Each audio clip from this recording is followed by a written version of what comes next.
Pour que l'Église de la Pentecôte puisse continuer, il faut que ses membres soient baptisés du Saint-Esprit et de feu. Il faut que chaque cœur éprouve la présence permanente du Seigneur glorifié, que chaque langue, que chaque vie témoigne de l'œuvre merveilleuse que Dieu a faite en élevant Jésus à la gloire de son trône. Et en remplissant de cette gloire ses disciples aussi. Ce n'est pas seulement pour nos prédicateurs que nous devons désirer un baptême de puissance. Souhaitons plutôt que chaque membre du corps de Christ connaisse et possède en lui la présence de Christ permanente par le Saint-Esprit et qu'ils en rendent témoignage quotidiennement. Voilà ce qui attirera l'attention du monde, ce qui l'amènera à reconnaître la puissance de Jésus.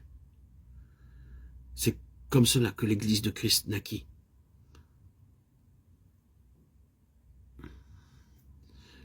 C'est au milieu de l'intérêt et de la curiosité suscitée par ce joyeux groupe de croyants à la Pentecôte que Pierre se leva pour parler. L'histoire de la Pentecôte nous dit ce que doit être le ministère. Elle nous donne le secret de sa force. Une église remplie du Saint-Esprit est une puissance de Dieu qui réveille les indifférents et qui attire tous les cœurs sérieux et sincères. C'est au milieu d'auditeurs réveillés par le témoignage des croyants que la prédication devient puissante. C'est du sein d'église composé d'hommes et de femmes remplis du Saint-Esprit que sortent des prédicateurs animés de l'Esprit, parlant avec hardiesse et liberté, et qui voient tous les croyants autour d'eux témoigner par leur vie de la vérité, de ce qu'ils prêchent, ainsi que de la toute-puissance de leur Dieu.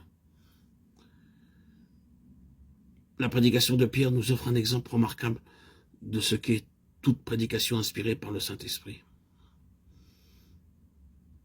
Il prêche Christ d'après les Écritures.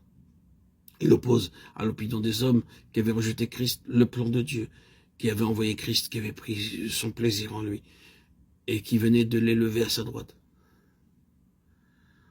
Toute prédication dictée par l'Esprit ressemblera à celle de Pierre. L'Esprit est l'Esprit de Christ, l'Esprit de sa vie individuelle qui vient prendre possession de notre individualité et rendre témoignage à notre esprit de ce que Christ nous a acquis.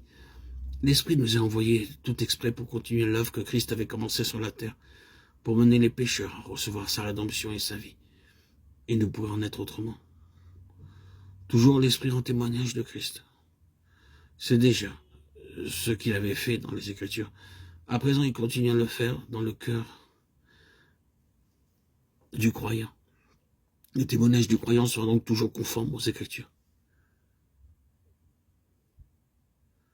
L'Esprit en Christ, l'Esprit dans les Écritures, l'Esprit dans l'Église, tant que ces trois cordons s'uniront pour former une même corde. Nul ne pourra la rompre.